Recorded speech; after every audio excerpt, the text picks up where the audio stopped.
Hello, my friends. Welcome into episode 2. If you enjoyed that introduction, let me know in the comments. Hit that like button as well. It really, again, the first episode, the support we've gotten on the save has been incredible. Like, the ratio of views to likes has been unreal. We've got over 200 likes in the first, 26 hours of that episode coming out at the time of recording. So thank you for your support on that. I'm going to issue a challenge for you today. If we can get to 250 likes, I will release episode 3 the day after this video comes out. Here's my thinking here. I've got the U.S. men's national team save and Reggio Audace. Right now, I'm trying to put a little bit more time into production on both of those. Like, I've done more skits in the U.S. men's national team save. If you haven't seen it, go take a look. And obviously, the first 2 episodes of this save, I've done some stuff with After Effects. I've done some additional recording and tried to up my game a little bit from a production standpoint. So I'm trying to have every other day do an episode of each of those. But if we can get to 250 likes, I will probably release the U.S. men's national team one either later in the day that episode 3 would come out, or just push it back a day.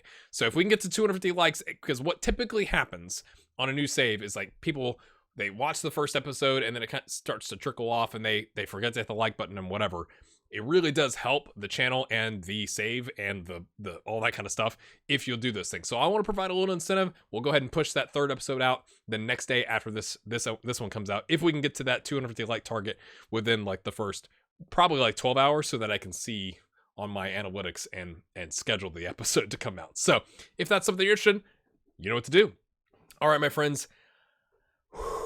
We have trialed a lot of players. If you're not used to playing low league football in Football Manager, trials are your best friends. Now, I will say, Serie C here, we are a little more established than, say, I've been playing a Sterling Albion personal save during the beta period to kind of get used to transfers and player contracts and all that kind of stuff. And I'm not used to having so many scouts. We actually have too many scouts. We started with 4 scouts when we're only supposed to have 2. But they're all on, I want to say they're all on contract. So, like, I can't fire them. It's going to cost us money. So I'm just going to let that ride. So we have a wide range of scouts. As you can see, we filled in our coaching staff and medical staff and all that kind of stuff. I'm going to wait till episode 3 to show you that, because we're going to plug in some of my patrons into, like, we're going to rename some of the staff members after patrons. Also on that, I will give a shout out to some new and returning patrons at the end of today's episode. But we do have a coaching staff, but trials are your best friend. Now, trialists are generally going to be players that are available, usually for a reason, right? So, like, if other clubs haven't picked them up, you kind of start to go like, why is that? But it's a fast way to get players in. You're playing friendlies in the preseason. You could throw them into the preseason friendlies, not a big deal. There are some leagues where you can actually play 1 or 2 trialists during the regular season. So we brought in a ton of them, my friends, an absolute ton of them. I just want to point this one out.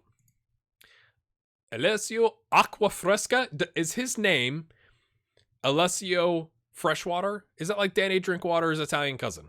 I like to, I'm thinking of signing him.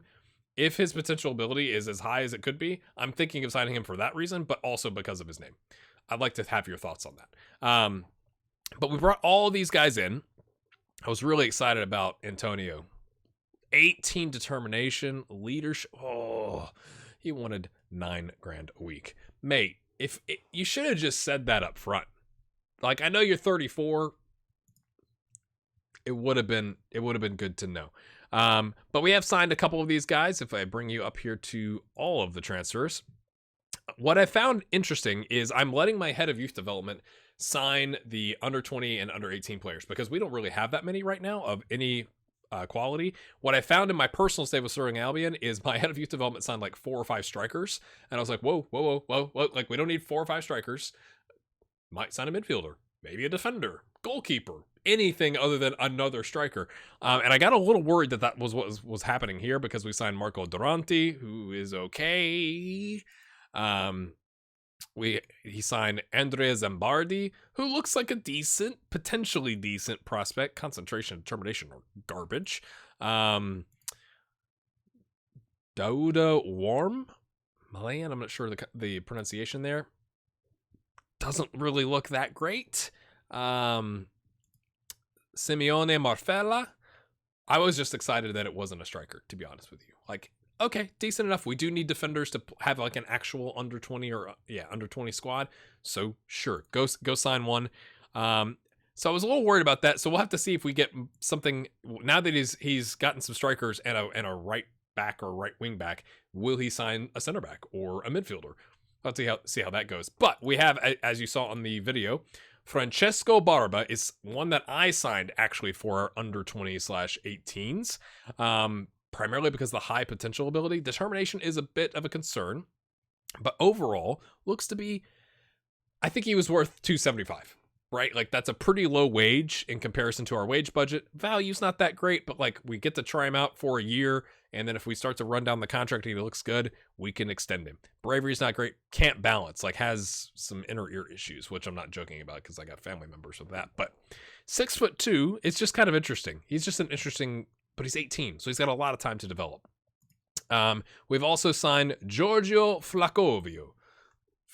Flacovio. Giorgio is what we're going to call him. He is theoretically going to be an under 20, under 18 right wing back. And he's one for the future. He's got, hopefully we can help him reach that 4-star potential ability. I like that his physicals are pretty good. Not as strong, but he's 18. Good determination, decent work rate, vision not great. So like, if we put him on a support role, we got some work to do, right, from a technicals. But it's not like he's a 4 on crossing and dribbling. I think he's a decent enough prospect. And I like that he can play center back because what I discovered about our squad here is that we have a host of center backs. They're just all meh. Like there isn't like, we don't have Frank Erich from our Eringo Bra series. We do not have that captain of the midfield, captain of the back line. They're all kind of interchangeable. And maybe he could be one of those. Now he's 5'11". Maybe not. But I thought he was decent enough. But what's been useful is our actual backup right wing back is injured, so he's going to get some playing time here at the beginning of the season. He's going to have to. And then the gem of the group, Antonio Romano. Look at that, my friends. He knows everything but roaming playmaker. He's quite good. He is quite good. We're going to play him on an advanced playmaker on attack to try and take advantage. Now, he's not as good at box-to-box because of some of these attributes. But from an advanced playmaker standpoint, he is what we're looking for. 15 passing, 16 teamwork, 13 vision. He's got dribbling. He is quite good. Contract until 2021. We give a 2-year deal, $900 a week. In comparison to some of our other players, is a bargain. A bargain, my friends. So I'm really excited to bring him in. We did loan out Igor Rodreza. He's just not a fit. We're not going to play with wingers. We're probably not going to play with a 5-2-1-2, right? I want to have both our strikers on the pitch, so that kind of dictates some of the other things that we're doing here. We'll get to the tactic here in a second. We've loaned him to Campo d'Orsego, which is in the league below us, Serie D. He's just all right. They're giving us 60% of his wages, so $375 a week, I think is what it was. And it helps out the wage budget a little bit. He gets some playing time. It's better for his career. It's just like, hey, man, you're just not a fit for us. You know, like, good luck with your next stop. So we'll let his contract run out at the end of the season. Let's go take a look at the tactic. So here's where we're at, my friends. A 5-3-2. And this is how we line up. I haven't done a ton of individual instructions.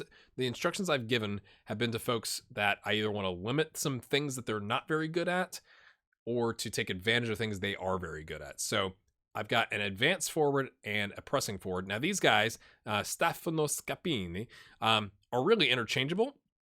And I may set that up. There's a thing, if you don't know this, I didn't know this for the longest time. You can come into under the player section and tell them to swap positions with somebody else on the squad. So like you can have them change roles. So like if going back here, if Stefano finds himself back here and all of a sudden the ball breaks loose, Marchi, they could switch. Now, theoretically, Marchi would try and switch to this side, but like they could switch roles essentially. And I think they've got the mentals, the decision making to be able to do that correctly. So I may set that up. I just didn't want to overload them with instructions. Marchi could do the advanced forward. He just, in comparison, is just a little less good at it, and he doesn't know it as well as the pressing forward. And so the idea here is quick transitions, win the ball back, direct passing. Right, take advantage of our acceleration and pace. And so doing that, I thought having somebody that could run forward to run onto those balls. That we win back, or to help win the balls back. So kind of a little bit of best of both worlds. I'm not sure if that's going to be the best tactic, but that's where we're at right now. We got Lebuti here, Lorenzo Lebuti, who is on contract with us. He's not on loan. $1,800 a week. The contracts are expensive. He's all right, but he's not as good at passing and vision and dribbling. And so we've told him, hey mate, take fewer risks, dribble less. Okay, like. Of the two, Luneta is amazing. He's worth $1.8 million. He's on loan from Atalanta. We're going to see if we can extend him. I will make you a star player. Come on down. Look at, he knows striker. This is absurd. But we might move him to like attack. He just doesn't have the flair for it, which is why I'm going support and going with the hit early crosses. So the idea is we win the ball back. These guys with the early crosses, I want them getting here and crossing rather than like getting to the end line and crossing, because then if we lose possession, we are way in a bad spot, right? But because he's so good, we may try and take advantage of that from time to time and put him on attack, so we have more attacking oriented players on the pitch. I told Spano to take fewer risks, because he's not very good with the passing, or he's good with the passing. He just can't figure out where to pass it to with the vision. So it's like, hey mate, just lay it off to somebody. Okay. And we'll take a look at our center backs here in just a second, but that's how we line up. We got Romano on attack with Rossi. We've told him to take more risks because he's got 14 passing and 13 vision. I also love Rossi because, I mean, look at this. He knows everything in the midfield, and he's got the versatility elsewhere. Like, unbelievable. He is a star player for us, right? Should be and should continue to be. So we're going to use him. Really, the tactic in terms of the specific roles is determined by who's on the pitch. So he could play the box-to-box midfielder. If we had to have him slide over and play a ball-winning midfielder, we probably wouldn't do that. We'd just put it on defend, maybe. Again, the aggression's not great. So it kind of depends on if one of these guys is out injured or we have to swap somebody in. We don't have everybody capable of playing ball-winning midfielder and box-to-box midfielder, so we kind of adjust it as we go. But that's the idea. More direct passing, early crosses, higher tempo, distribute it quickly, counter, get the ball back, get it going. More urgent and get stuck in. I do have a separate tactic up here. I'm not going to show it to you. It's essentially the same thing because I hate having to set the individual instructions each time. So it's nice to copy this and then just use it a couple times. That's more cautious and a lower line of engagement to where we win the ball back and counter, like a counter mentality versus a balance. I can play obviously positive with this. There's all kinds of options that you've got. But that's kind of the main tactic and how we are setting up the squad. How's it done?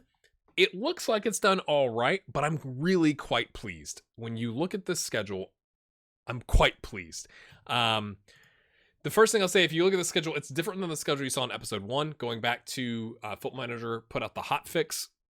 And so I wanted to be able to record the hotfix for the existing saves hadn't come out yet, so I went ahead and reloaded. I actually had to reload a couple times to get the same logo, which someone pointed out looks like Plymouth Argyle's logo. It kind of is what it is. There's some licensing issues going around in the Football Manager community to where it's just not worth the risk to use the logos of actual teams right now. It'd be great if someone could come up with a way for that to be possible, but it is what it is. So and with that reload, the only thing that changed is we got do not sign players over the age of 30, but it's favored. And the Serie C Cup, which showed up, but I think it only showed up because we hadn't had the draw yet. So this I'm not too fussed about because I tend to sign younger players anyway. Again, we were looking at some midfielders that were 34, and I was a little nervous there, but then they wanted a lot of money and it didn't matter. Going back to this, so this is how we've gone through preseason. We've got Juventus's under 23s. More on that in a second. But I want to point out this game. So Catanzaro is at the same level as us. They're not in our league, but they're at the same level. They got a penalty in the 58th minute, and as part of the hot fix, Football Manager has said that there were too many penalties, so maybe that plays into it. But when you look at the actual match stats, you take away the clear-cut chance from the penalty, and we dominated this game. We didn't dominate possession. They had 16 shots. You had 8. My friends, they had 8 long shots. You know why? Because we got people in the way. Because we got a back 5. Okay, that's my thinking here. Is we're playing compact. We're hard to break down. You can take a long shot if you want. Good luck. They only got 3 of their 16 shots on target. We only had 3, but it was of our 8, and we had a clear-cut chance at 2 half chances. So I think we did quite the job there. Again, did really well on the tackle. Not as great passing, but again, we're direct and high tempo, so we're probably going to lose possession as we try and counter, and I'm okay with that.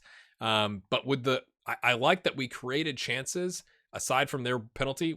They didn't create a single chance aside from and it was honestly, it was a garbage penalty. Like, it was like a guy stepped in and won the ball. It wasn't like a 2-footed lunge slide tackle from behind or anything like that. I was thrilled. Like, if we were in the locker room, I'd been like, boys, forget the penalty. I'm thrilled with the result out there. I'm thrilled with how you played. I think it's interesting. I can't remember if it was against this team. I've run into this a couple times where there's a 3-4-3, but the 4 is a 2 DMs and wingbacks, quite like really compact. And so in those situations, sometimes I've gone to a lower line of engagement and a lower defensive line to try and force them to come out of their shape a little bit.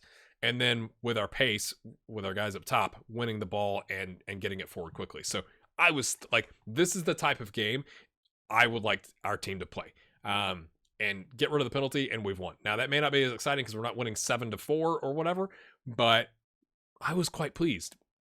We lost to a Spanish second division side 1-0. Wasn't too fussed about that. We were kind of rotating a little bit. And then this is a rivalry game. 2-2, they got another penalty. I think, again, we did quite the job in both of these games. So I'm actually really happy, despite the fact that, like, we haven't just, bust all the friendlies. Let's see. This is our group.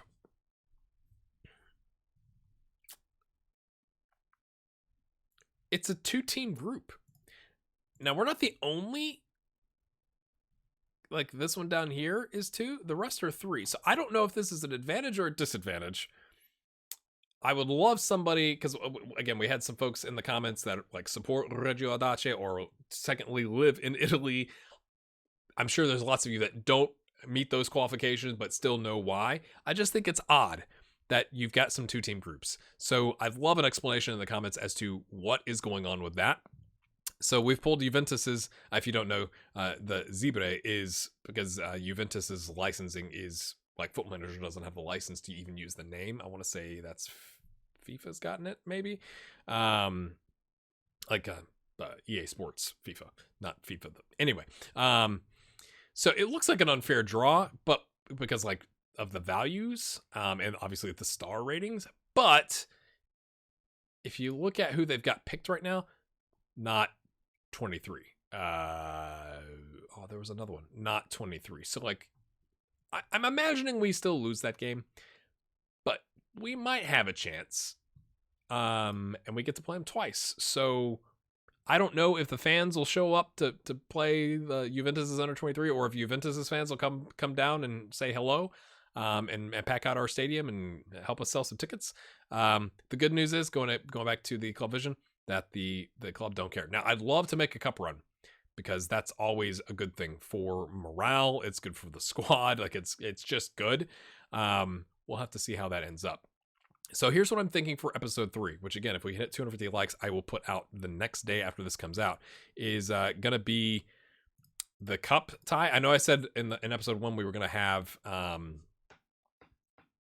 a game today, but I think I'm going to do a little bit deeper dive. I'm going to show you some of our center backs and the meh that our center backs are. And hopefully it'll explain why I've got the tactic the way I do. So episode 3 is going to be Juventus under 23s. Episode 4 is going to be Piacenza and Modena, because those are 2 of our rivals. Now, again, we've got a ton of rivals, and Modena, Piacenza, Cesena, and Padova are all in our league. That is crazy. So those games are going to be #lit, is I think the kids say. Maybe not. Cut. But that's what I'm thinking. Now, I haven't actually looked to see, if for some amazing reason we were able to get to the next round. When would that be? Okay, that's in October. So it's not like it wouldn't like appear here and mess up our ability to have this an episode. So that's probably what the next episode is going to be. Okay, we clear? Good. All right, let me show you the squad. So I'm going to go by position here. Obviously, we got the injured goalkeeper. I agree. I think Jeremy Bessie in the comments said you need to loan in a goalkeeper. I do want to do that. I just haven't been able to find one just yet. So we may just be going with Matteo Voltolini, who's on a backup contract. And so maybe with game time, he'll improve his technicals. A man can dream. And we should probably take... If we can't find another goalkeeper, we should probably take our emergency backup off the transfer listing because we can't just have the one. But if you look at, if in episode 1, I was like, wow, we've got so many center backs, so many. But you notice the thing here? Let's just highlight them just to say we did. They're all interchangeable.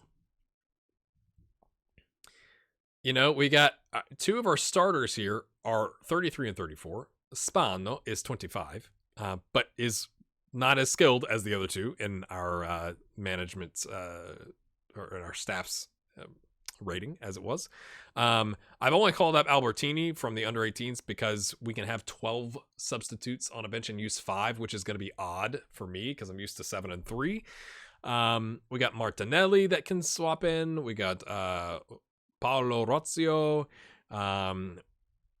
Andrea Costa, Marcos Especie, and I'm torn on Santovito because he can cover left back, but not very well. I'm thinking of sending him back because he wants to be a regular starter.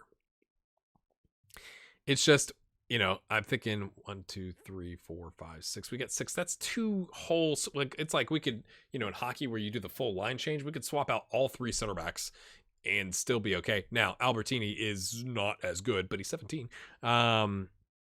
And we also have Giorgio that can play center back. So I'm probably going to send Santovito back. But, I mean, they're just... I mean, it's not that they're bad players. It's just, again, you don't have like a 5-star, like, I'm in the middle of our back line and I got this, boss. You just don't have that. So that's kind of... I'm hoping having 3 of them will mean we can handle more defensively than if there was 2 of them with just fullbacks. So having that back 5 hopefully helps us out. Lorenzo Labuti is a decent enough right wing back. Again, we're not going to have him dribble and pass just as much. More defensive of the 2. Again, we're not putting him on defend because I do need them getting forward when we're countering. But he's all right. He's on contract until 2022, but he's 21. So I'm hoping with the potential he can reach it. Nico Kirwan is our New Zealander.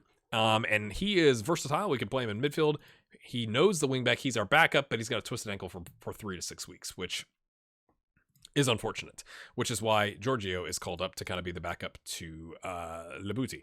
Matteo Zanini is really a left back, but he can play left wing back. He's kind of the backup left wing back, and he can also cover midfield if we need him to, just not fantastically. Definitely more of a ball-winning midfielder-ish kind of guy. Again, he's fine. He's fine. Lunetta is the star of the bunch because he can play all over the place. So we're going to try and utilize that. That's why I'm thinking about if we do this. But again, with the flare, we'll have to see how that works out. Again, I was taking... Whenever I load the game, it says you should play a 3-2-3-2 with 2 DMs, 1 midfielder, and twingers, and no fullbacks and wingbacks. I'm like, that's not good. And so we've essentially pulled those midfielders back and pushed the DMs forward. Right, that's essentially the idea. Something I think a little more standard, playing a 5-3-2 versus a 3-2-3-2 with 2 DMs and wide midfielders. Right. We've got Giulio Favelli, who is also kind of a backup. He's the one that I'm going to be playing as the backup left wing back. Usually trying to develop him because he is on a breakthrough prospect 3-year deal, needs to work on his determination. He's all right, so that we can leave Zanini to cover the midfield. But again, we've got options. I like that we've got players that can play in multiple positions. We've got Ivan Veron, who is a ball-winning midfielder, box-to-box midfielder. I mean, look at this. This is amazing. Knows everything but roaming playmaker. So love to have that. I wanted to have, if we go back to the tactic, right? Like if Lunetta is going to be getting a little bit more forward and quite good, again, if we switched him to like attack, I'm not going to do it right now, but if we switch him to attack, I want Verón here to wreck somebody on the counter. Like if we lose possession, I need that person to come in and just wreck some souls. So that's what he's going to be doing. We have Romano, who I think I showed you, but just in case I didn't, again, more of an advanced playmaker on attack. Could play some of the other positions, but that's why we've signed him, to be fair. I don't know why we signed this guy. That's why we're sending him back to Spezia as a regular starter. It may be a deal in real life where they're like, we just needed a midfielder and they've got a relationship with somebody or whatever. I just don't think Football Manager's researchers don't think he's very good, so we're sending him home. And I had to wait, honestly, until we signed Romano and Barba to make sure we had coverage in the midfield. We signed Barba first, and as you can tell, they're from the same star ability, but at least we own Barba and he's got high upside, so I'm willing to play a guy like Francesco to get those attributes going. So I was already on the fence, like I think we might send him home, and then we signed Romano. I was like, okay, yeah, we can send him home. And then Renzo Staiti, an all right midfielder. Again, 32 French player, won't be here next year, but like gives us some depth. Fran Brodic, who is a Croatian, on contract for a year. Again, gives us some capabilities. He's not expecting a lot of playing time. Can play the pressing forward or the advanced forward, not as well, but he could do it. Just can't pass very well compared to the others. But he's got some upside. I like it. Augustus Cargbo, which is a Sierra Leonean. I love the name. I don't know. Again, with his background, hold on a second. I'm not sure how we signed him because we're not allowed to sign non-EU players, so I'm not sure how we've snuck him in. Somebody snuck him in. He's been outstanding. He's punched above his weight in the friendlies. 2 starts, 4 subs, 3 goals on a 7.45 is, in my opinion, quite good, even in friendlies. Stefano Scapini is an important player for us. He, again, can play the advanced forward or the pressing forward. Mattia Marchi, again, pressing forward is going to be the preference, and then an advanced forward. Again, we could switch them. And then I've pulled up Andrea Zambardi just because we needed to fill out a 12 subs, which is, again, crazy. So we may add 1 or 2 of these other options here that we've got in on loan, but that's kind of what the squad looks like right now. And again, we may add in 1 or 2 of these options we have in on trial, but that's what our squad looks like right now. And then we're filling it out, I guess. It's kind of all over the place. And then, we need a youth intake. So we're not going to judge the under 18s until we get a youth intake and see how good or bad it is. I can't remember how. Not general facilities. Average youth recruitment, average academy coaching. So like maybe we can get some decent prospects to come in. The last thing I want to show you is our captains, and I don't understand this either. I mean, okay. I could partially understand. Alessandro Spano is our captain. Yeah, let's. I've got it sorted by leadership, like a captain. Let's see. Rossi, Spezia, Razio, Costa, the young lone player. We're down into the 9s here, my friends. Let's. Where? Down here with a 3. A 3, my friends. He's got 12 teamwork. He has a 3 on leadership. It hasn't asked me to pick my captain for the season, so I've not changed it yet, because usually that's the best time to be like, hey, let's have a conversation. We brought in some new players. We got some better options in the squad, whatever. So I've not changed it yet. He's not going to even be the vice captain. He's not going to be involved. We are going to put Rossi, Fausto Rossi, our star player who's going to play as many games as we can humanly get him into, is going to be our captain. And then from there, we may go like a Lunetta, but he's on loan, so I'm not sure. Kind of getting a balance of a little bit more of the teamwork, or maybe a Verón, because Marcos here is older and probably not going to be here next season. It doesn't have the teamwork, so I'm thinking one of these 3 here as the vice captain option. But like, I just cannot believe that the guy with 3 leadership and 12 teamwork is the captain as it sits right now. That just seems crazy to me. The last thing I'm going to leave you with today, my friends, as I'm going to leave it on the screen while I pull something else up. I did say I was going to get a shout out to new patrons and patrons that have upped their pledges or come back. So Chris Carpenter, thank you, Chris, for upping your pledge. You're amazing. Help Me Con is the username on Patreon. Thank you for your new pledge. And then Matt Broadway really upped his pledge just like today as I'm recording this. So thank you so much for your support. It really does mean a lot. I'm actually kind of surprised because from a Patreon standpoint, I told you last time, or was it last episode or in the picking my first save episode, maybe, if we can get to $300 a month in Patreon pledges, then I will donate $10 a month to Charity Water in the name of whoever's generated the most points in Fantasy Premier League. That is in the league. The link is in the Discord. The link to the Discord is in the description. If you're interested in supporting the channel financially, if you're enjoying this type of content, if the first 2 episodes has just blown you away and you're like, I want more of that, I like that you take time to make those intros, that's one way to do it. Again, you can just hit the like button and comment as well if that's better for you. But we're up to 48 patrons. My goal for the end of the year is to finish the year at 50 patrons, and we're currently at $292 a month. I'm blown away by that. Thank you so much for the support. All right, my friends, next episode, again, that'll come out depending on if we can hit that like target or not, is going to be Juventus under 23 in the Serie C Cup Group D, my friends, to see if we can make a cup run of some variety. And then episode 4 is going to be Piacenza and Modena. Let me know if I've said those remotely correctly. Let me know what you think of the folks we brought into the squad. Let me know what you think of the intro. I want to hear from you and get that feedback, my friends, so we can have a discussion about it in the comments. Sound good? Sounds good. We'll see you then. Have a good one.